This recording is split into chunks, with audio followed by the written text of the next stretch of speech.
Welcome back to Morning Glory, 7:53. Coming up in the next hour, Peter Hitchens is going to join us. He's going to have a lot to say about, I'm sure, all manner of things, including what on earth is going on at the heart of this government and what on earth is happening with the Heathrow third runway. 22 years it's been in the making, and so far we still don't have anything like a runway. But one of the things that they can at least have an effect on the Labour government are the crime stats and the crime figures that have come out later on this morning at 9:30 will show probably that losses from theft in shops have reached epic proportions. We know that retail violence and abuse has increased by over 50% and to more than 2,000 incidents every single day, basically. So shoplifting is just now epidemic proportions. Let's talk to Mike Neville, ex-Scotland Yard detective, of course. Mike, a very good morning to you. Good morning, Mike. I mean, it's hard to believe, isn't it, just how bad this has got. You know, I was saying sort of jokingly earlier that I'm one of those old-fashioned shoppers. You know, I go up and actually pay for what I want before I leave the building with the goods, and it's almost as though it's becoming a sort of dying breed, that. Yeah, you're becoming part of the minority, I think. It's truly shocking, isn't it? And what we see is this increase in violence is because the thieves, they think they're now entitled to steal. So if anybody even challenges them as they try to walk out, then there'll be people are assaulted, they'll be threatened with needles or knives. I was just speaking to two ladies in a local shop near me. Every day people come in and steal, they threaten them, we know where you live.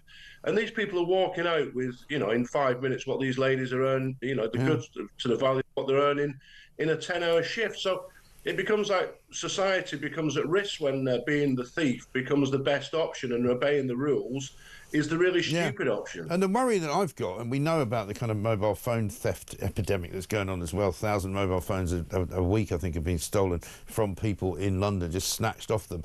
I wonder and worry as well whether we'll get to a point in some cities like London where if you're walking around with anything of value whatsoever, and I include in that, you know, some shopping that you might have just bought, that people are just going to come up and take it off you. That's right. I mean, you were the victim of a phone theft, and somebody had their hands on my phone at Charing Cross Station. I managed to sort of bat it off. Yeah. But it's out of control, and the cost of this is on us all. So a $2 billion per year loss rate in the retail shops, and nearly $2 billion are spent on trying to prevent this stuff. So that's £4 billion these companies have got to find, and that's what we'll be paying for. But the real issue here is the police do not have the systems to deal with this. So the evidence in these cases is CCTV, as you're showing on there. But unlike fingerprints and DNA, the police have no national image database when it comes to CCTV images. So if thieves, and these are organised thieves, you know, to the point where baby milk is shipped to Vietnam and things like that.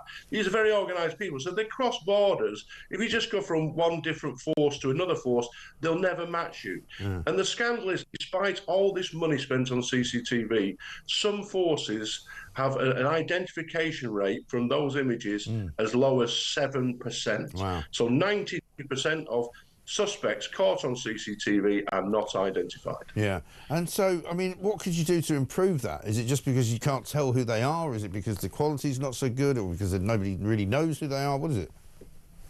Well, it's a lack of systems in the police. So my expertise is catching people with images. Yeah. And so I had the record, and my team had the record. They caught a guy for 43. They matched him to 43 different crimes.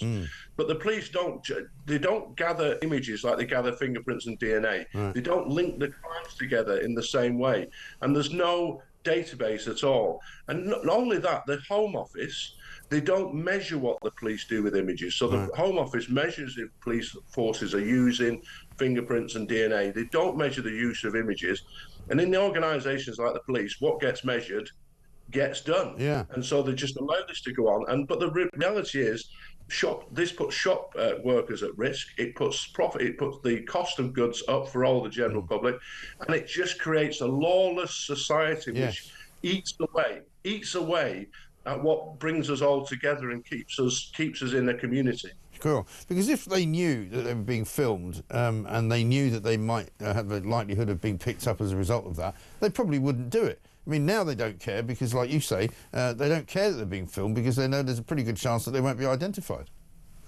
So exactly right. The CCTV is only a deterrent if they know that either they or their confederates have been arrested and put in jail for it. Yeah. But the shops are doing I've spoken to shop organisations and said they've got it. Literally, if they want the police to do something, they've got to do more, because the police are inept at the moment. The police are not dealing with this as they should be. The only way is to say to the police, here's a file, this man has committed 10, 20, 30 crimes, we want you to do something about it. When they give them just one crime, the police will just write it off, oh, it's a little amount of goods. But the people who are stealing, you know, £100 worth of goods in one shop, they'll be doing 10 of those thefts a day. These people are absolutely prolific. And it is not, as some left-wing people will portray it, some old dear stealing a tin of salmon to feed herself and her cat. These are organised villains who are stealing, often to order. Yeah, absolutely right. Mike, good to talk to you. Thanks very much indeed. Mike Neville, ex-Scotland Yard, a detective there.